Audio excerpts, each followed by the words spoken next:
la vicepresidente di circoscrizione. Fischia sempre. Non volevo dare spalle a...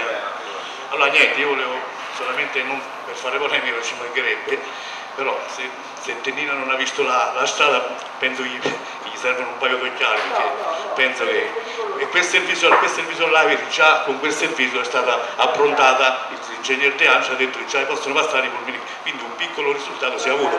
Poi saranno state le firme che hai raccolto tu, saranno state le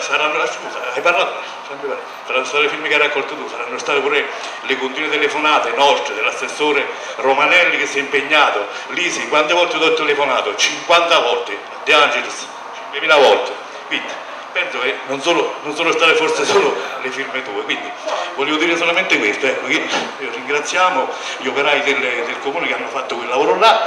Quindi già che passano i polmini va bene, già che tutto il traffico locale invece di congestionare via Onna riceve questo svincolo qua, quindi un piccolo risultato l'abbiamo avuto, ci è voluto un po' di tempo, però io ringrazio tutti anche affinché hanno fatto questo grosso lavoro, cioè piccolo, però che come risultato è grande. Grazie.